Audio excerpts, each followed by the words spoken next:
इस कहानी के पिछले भाग में आपने देखा कि कंचन तंत्र क्रिया करने के लिए जिस खंडार में गई, वहां से कई सारी अतृप्त आत्माएं उसके पीछे पड़ गईं और उन आत्माओं से उसे बचाने की कोशिश में दाई मां चल बसी। कंचन बिल्कुल अकेली पड़ चुकी थी। अब उसके पास खोने के लिए कुछ नहीं था। उसके चाचा चाची और पारुल ने उसके जले पर और नमक छिड़क दिया था, इसलिए अब उसे बस अपना बदला लेना था। अब आगे जीने का तो कोई कारण है ही नहीं मेरे पास। सब इन लोगों के वजह से हो रहा है और अब तो मेरी दाई माँ भी मुझे छोड़कर चली गई। अब किसी हाल में पीछे नहीं हटूंगी, छोड़ूंगी नहीं इन्हें मैं। जो तू करना चाहती है अब फिर से इसकी शुरुआत मत करना, वरना अंजाम यही होगा। मैं एक बार इस दलदल में फंसी तो फिर निकल नहीं पाई। तुझे तो मैंने एक बार इस दलदल से निकाल दिया था, लेकिन अब तुझे बचाने के लिए मैं भी नहीं हूँ। बस आखिरी बार तुझे ये चेतावनी देने आई हूँ, ये सब मत कर। तेरे नसीब में जो लिखा है वह तुझे मिलकर ही रहेगा, लेकिन काले जादू की इस दुनिया से खुद को दूर रख बेटा, वरना मेरी तरह मरने के बाद भी मुक्त नहीं हो पाएगी। अपनी आंखों के सामने ये सब देखकर कंचन की आंख खुली। डर के मारे पसीना पसीना हो चुकी थी। वो जानती थी कि ये महज एक सपना नहीं था। दाई मां आखिरी बार उसे चेताने आई थी। कंचन ने खुद को संभाला और फैसला किया, अब वो फिर से कोई क्रिया नहीं करेगी।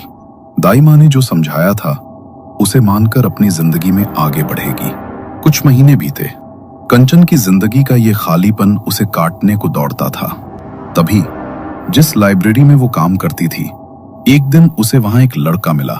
हेलो, मैं वैभव हूँ। मैं हर रोज यहाँ आता हूँ और हर रोज तुम्हें देखता हूँ, लेकिन मुझे कभी तुम्हारे चेहरे पर खुशी दिखाई नहीं दी। हमेशा अपनी ही किसी दुनिया में खोई रहती हो। लगता है कि तुम भूल गई हो कि तुम्हें भी मुस्कुराने का हक है। ऐसा क्या हुआ है तुम्हारे साथ जो तुम इस तरह रहती हो? मेरा नाम कांचन है और बस जिंदगी में जब कोई साथ नहीं होता ना, तो खुशी के कोई मायने नहीं होते।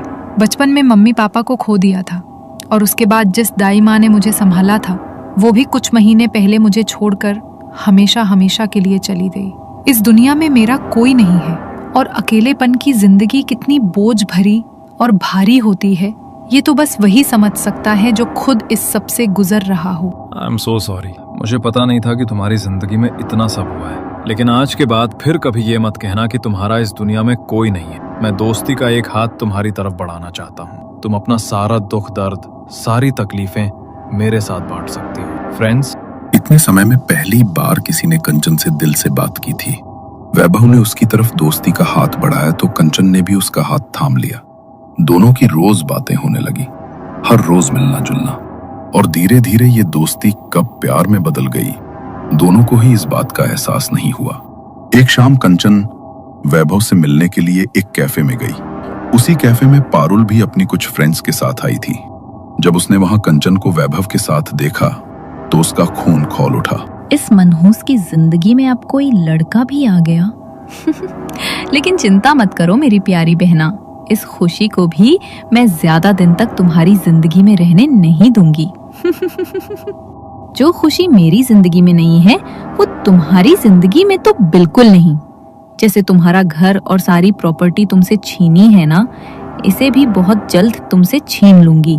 कंचन और वैभव के रिश्ते को अब कुछ महीने हो चुके थे। कुछ देर बाद वैभव और कंचन वहां से निकल गए और पारुल ने उन दोनों का पीछा किया। वैभव ने कंचन को उसके घर पर ड्रॉप किया और वहां से निकल गया। पारुल भी उसकी पीछे पीछे अपनी गाड़ी से जा रही थी।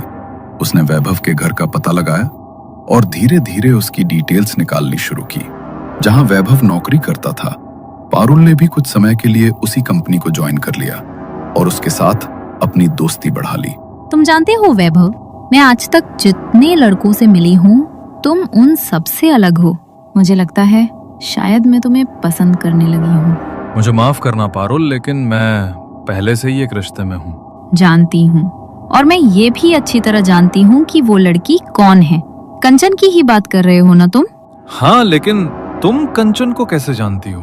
तुम्हें ये सब कैसे पता चला? वो मेरे बड़े पापा की बेटी है, लेकिन उसके जितना मनहूस कोई नहीं है। पहले अपने माँ पापा को खा गई और फिर दाई माँ को भी। मुझे समझ नहीं आता कि तुम्हें उसकी सच्चाई दिखाई क्यों नहीं देती और आखिर तुम उसके साथ रहे ही क्यों रहे हो। तुम्हारे पास अच्छी जॉब है इसलिए वो तुम्हें इस्तेमाल कर रही है। उसके पास है ही क्या? जरा दिमाग लगाकर सोचो वैभव, क्या तुम उसके जैसी लड़की को डिजर्व करते हो? फैसला तुम्हारा है। तुम मेरे साथ रहना चाहते हो या उसके साथ? पारुल ने वैभव को अपनी बातों में फंसा दिया और धीरे धीरे उससे नजदीकियां बढ़ाने लगी। अपने बर्थडे पर पारुल ने वैभव को घर पर इनवाइट किया और जब वैभव ने उसका घर देखा तो उसकी आंखों में लालच फूट पड़ा। ठीक ही तो कह रही थी पारुल, पता नहीं मैं क्यों उस कंचन के साथ फंसा हुआ हूँ। ना तो उसके पास पैसा है ना खुद का घर, जिंदगी भर बस मुझ पर बोझ बनकर रहेगी। पारुल तो अपने माँ बाप की इकलौती बेटी है और सब कुछ उसी का रहेगा। थोड़ा दिमाग लगा वैभव और पलट दे पूरा पासा। कुछ ही दिनों में दोनों के बीच अब अफेयर शुरू हो चुका था, जिसके बारे में कंचन को कोई भनक भी नहीं थी। 1 साल तक वैभव के साथ रिश्ते में रहने के बाद अब वो उससे शादी करना चाहती थी, क्योंकि घर में अकेलापन उसे जीने नहीं दे रहा था। वैभव ने धीरे धीरे उससे मिलना भी कम कर दिया था। एक दिन बहुत जोर देने के बाद जैसे तैसे कंचन ने वैभव को उसी कैफे में मिलने के लिए बुलाया। उसका बर्ताव कंचन को बिल्कुल बदला हुआ लग रहा था। मुझे समझ नहीं आ रहा कि आखिर तुम्हें हुआ क्या है। इतने दिनों से ना तो तुम मुझसे ठीक से बात कर रहे हो और ना ही मिलने आ रहे हो। मैंने तुम्हें यहाँ इसलिए बुलाया है क्योंकि मैं चाहती हूँ कि अब हम दोनों शादी कर लें। मैं अब और अकेली उस घर में नहीं रहना चाहती। वहाँ अकेले मेरा दम घुटता है। माफ करना कंचन, लेकिन मैं तुमसे शादी नहीं कर सकता। मैं किसी और से प्यार करता हूँ और उसी से शादी करूंगा। क्या? ये सब तुम क्या बोल रहे हो वैभव? तुमने तो कहा था कि तुम मुझसे प्यार करते हो और अब तुम कह रहे हो कि तुम्हें कोई और पसंद आ गई। ये कैसा प्यार है तुम्हारा जो साल भर के अंदर बदल गया? ये सब सुनकर कंचन की आंखों में आंसू आ गए। तभी वहां पारुल आई और उसने वैभव का हाथ थाम लिया। ज्यादा रोने की जरूरत नहीं है कंचन मैडम। अच्छी तरह जानती हूँ मैं कि वैभव को फंसाने के लिए तुमने ये सब ड्रामे किए हैं, लेकिन मेरी एक बात ध्यान से सुन लो। वैभव सिर्फ और सिर्फ मेरा है। वो किसी से शादी करेगा तो सिर्फ मुझसे ही करेगा। क्या? इसका मतलब इस सब के पीछे तुम्हारा हाथ है? इतना सब छीनने के बाद भी क्या तुम्हें चैन नहीं मिला, जो अब मुझसे मेरा प्यार भी छीन लिया? आखिर कोई इतना घटिया कैसे हो सकता है? बस बहुत हो गया कंचन। अच्छा हुआ कि पारुल ने मुझे तुम जैसी लड़की से बचा लिया, वरना तुम तो जिंदगी भर के लिए मेरे सर पर बोझ बनकर बैठ जाती। पारुल से मैं बहुत प्यार करता हूँ और उस पर ये फालतू के इल्जाम लगाना बंद करो। आज के बाद फिर कभी मुझसे मिलने की कोशिश मत करना। मैं तुम्हारी शक्ल भी नहीं देखना चाहता। वैभव के मुंह से ये सब बातें सुनकर कंचन को बिल्कुल भी यकीन नहीं हो रहा था। उसे जितने समय बाद थोड़ी खुशी की उम्मीद मिली थी, वो भी अब टूट चुकी थी। वो रोती हुई अपने घर पहुंची और उस पूरी रात अपनी आंखों के आंसू नहीं रोक पाई और अब उसके आंसू आक्रोश में बदलने लगे। बदले की जो इच्छा दाई माँ के जाने के बाद शांत हो गई थी, आज वो फिर से जल उठी। तुमने मेरे पास कोई चारा नहीं छोड़ा पारुल, और बदला मैं तुम तीनों से नहीं बल्कि तुम चारों से लूंगी। कुछ भी नहीं बिगाड़ा था मैंने तुम्हारा, लेकिन तुम लोगों ने मेरा सब कुछ बिगाड़ दिया। आज से अपनी मौत की उल्टी गिनती गिननी शुरू कर दो तुम सब, क्योंकि अब जब तक मैं तुम लोगों से अपना बदला नहीं ले लूंगी तब तक चैन से नहीं बैठूंगी। कंचन ने दाई माँ की तस्वीर देखी और उनके कमरे में रखी संदूक से वो किताब निकाल लाई। साधना, यानी जो चुड़ैल और डैयान की तरह सब कुछ तबाह कर देती है। एक बार अगर किसी के पीछे वो लग जाए तो इंसान तड़प तड़प कर खुद अपनी मौत मानता है। उसने एक रात में वो किताब पूरी पढ़ ली। अगले पूरे दिन में कहीं न कहीं और कुछ सामग्रियां इकट्ठा करने लगी। रात को जैसे ही घड़ी में ठीक 12 बज गए, काला लिबास पहनकर हाथ में एक काली पोटली लेकर वो घर से निकल पड़ी। वहां से कुछ दूरी पर एक खंडहर इलाका था। उसके आगे पीपल के पेड़ थे, जहां रात में जाने की हिम्मत कोई नहीं करता, क्योंकि कहा जाता है कि पीपल के पेड़ पर डायन चुड़ैलों का वास होता है। कंचन आगे बढ़ी और पीपल के पेड़ के नीचे एक दिया जला दिया। वो वहीं बैठ गई और धीमी आवाज में कुछ मंत्रों का उच्चारण करने लगी। जैसे ही उसने मंत्र बोलने शुरू किए, वहां एक अजीब सी हवा चलने लगी। हवा की सरसराहट में किसी शक्ति की मौजूदगी महसूस हुई। पेड़ में हलचल हुई। पत्तों की सरसराहट कंचन के कानों में पड़ रही थी, जैसे कोई पत्तों से सरकता हुआ पेड़ से उतर रहा हो। कुछ देर बाद कंचन ने अपने कंधों पर कुछ भारी महसूस किया। वो समझ गई कि जिसे वो बुला रही थी वो आ चुकी है। उसने पीछे मुड़कर नहीं देखा, बल्कि पोटली से एक मुर्गी निकाली जिसके पंजों और मुंह को उसने रस्सी से बांधा हुआ था। उसने मुर्गी को दिए के बगल में रखा और पोटली से धारदार चाकू निकालकर उस मुर्गे की बलि चढ़ा दी। कुछ मंत्र बोलकर उसने ये क्रिया पूर्ण की। उसके कंधे अभी भी भारी थे। वो घर लौट आई और जैसे ही घर का दरवाजा खोला, दहलीज के अंदर कदम रखा, तो वो शक्ति उसके साथ घर के भीतर प्रवेश नहीं कर पाई, क्योंकि उसने ये क्रिया करने से पहले ही अपने घर को चारों तरफ से कीलों और बांध से सुरक्षित कर दिया था। फिर उसने उस शक्ति को आदेश दिया, तुम जानती हो तुम्हें क्या करना है। एक एक करके उन्हें बर्बाद कर दो, खत्म कर दो, तड़प तड़प कर मारो उन सबको।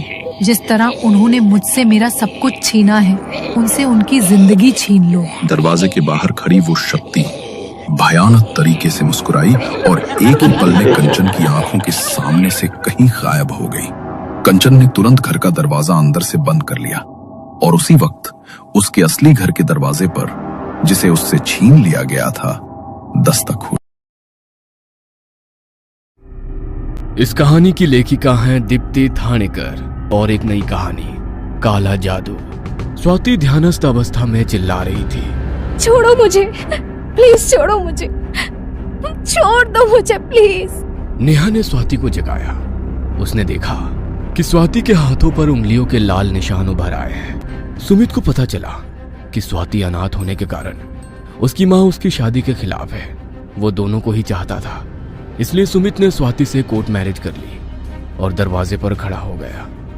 उन्हें देखते ही सुमित की माँ का गुस्सा बढ़ गया। उसकी माँ उससे बहुत नाराज हो गई और उसने सोचा कि इस लड़की ने ही उसके बेटे पर काला जादू किया है और उसे फंसा लिया है। उसने उन्हें घर में तो ले लिया, लेकिन स्वाति को उसने कभी माफ नहीं किया। कुछ दिन बीत गए और सुमित की माँ ने अपना असली रूप दिखाना शुरू कर दिया। जब सुमित ऑफिस गया तो उन्होंने स्वाति से पूरे घर का काम करवाया। उन्होंने आसपास के सभी लोगों को घर पर खाने के लिए बुलाया और स्वाति से खाना बनवाया और यह सुनिश्चित किया कि स्वाति को खाने का एक भी दाना ना बचे। उसने इसी तरह से कई अत्याचार स्वाति के ऊपर किए।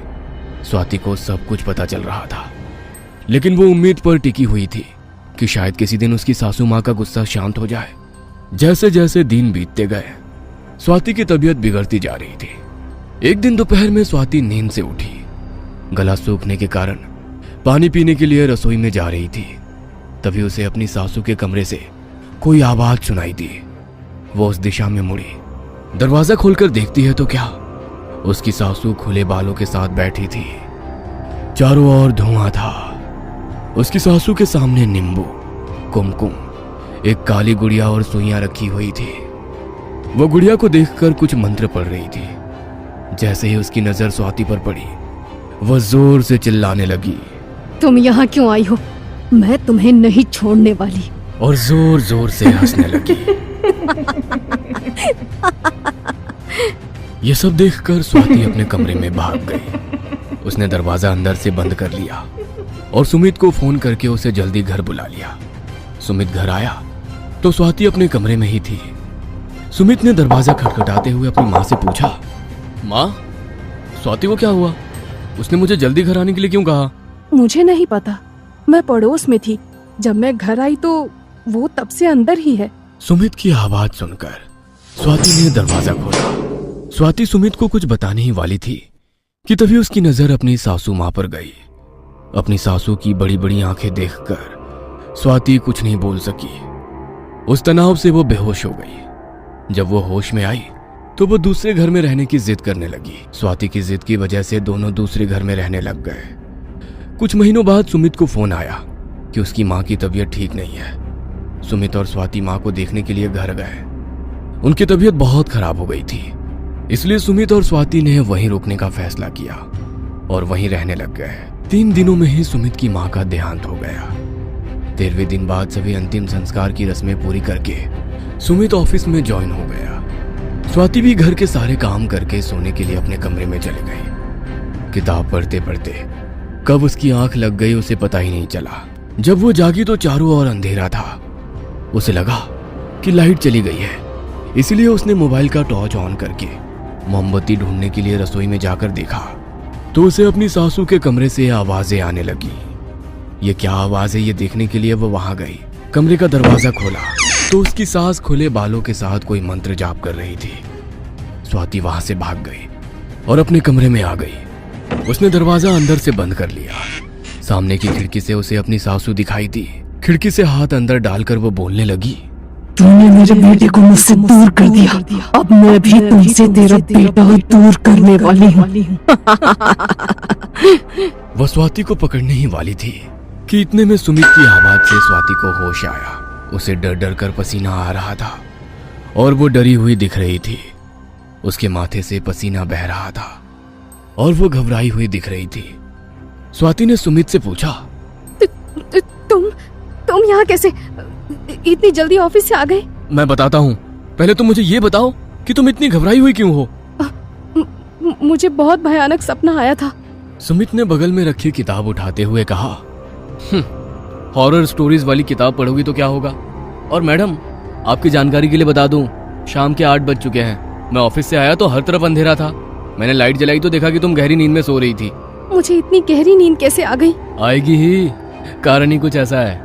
आज मुझे हमारे फैमिली डॉक्टर का फोन आया था। उन्होंने बताया कि तुम्हारी प्रेगनेंसी रिपोर्ट पॉजिटिव है। दोनों को बहुत खुशी हुई। अगले दिन स्वाति दोपहर में सो रही थी और उसे वही सपना फिर आया। वो उसी कमरे में थी। वह हाथ उसके गर्दन तक पहुंचने ही वाला था कि दरवाजे की घंटी बजी और वो जाग गई। अब स्वाति और भी ज्यादा डर गई थी। उसने दरवाजा खोला तो वहां कुरियर वाला था। कुरियर लेकर उसने दरवाजा बंद कर दिया। स्वाति ने फैसला किया कि अब वो दोपहर में नहीं सोएगी और उस समय वो गार्डन में काम करने लगी।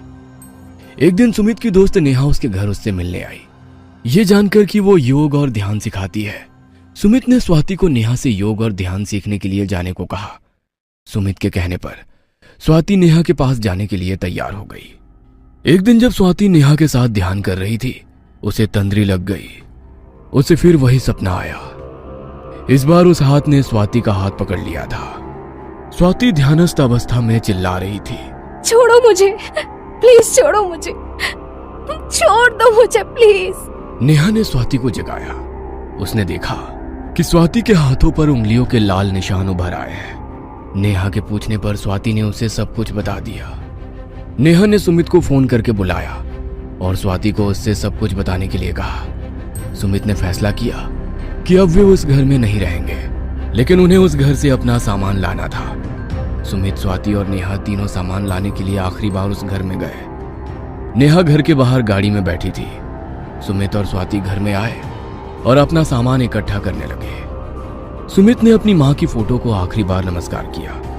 बैग भरकर दोनों घर से बाहर निकलने ही वाले थे कि स्वाति को याद आया कि उसकी पर्स उसके कमरे में ही रह गई है। स्वाति ने सुमित से कहा, सुमित, तुम बैग लेकर बाहर जाओ, मैं जल्दी से अपना पर्स लेकर आती हूँ। स्वाति के कहने पर सुमित बैग लेकर बाहर गया और कार की डिग्गी में बैग रखने लगा। नेहा सुमित से स्वाति के बारे में पूछने ही वाली थी कि उन्हें स्वाति के चीखने की आवाज सुनाई दी। वे दोनों स्वाति की दिशा में भागे। स्वाति घर में हवा में लटक रही थी। अचानक एक अदृश्य शक्ति ने स्वाति को एक कमरे में खींच लिया। सुमित और नेहा स्वाति की दिशा में भागे, लेकिन घर के दरवाजे और खिड़कियां अपने आप ही बंद हो गई और अचानक से घर के सभी दरवाजे और खिड़कियां अदृश्य हो गए, जैसा कि उस घर में कभी दरवाजे और खिड़कियां थी ही नहीं। इस सब घटनाक्रम में एक सवाल तो रहता ही है, स्वाति को क्या हुआ?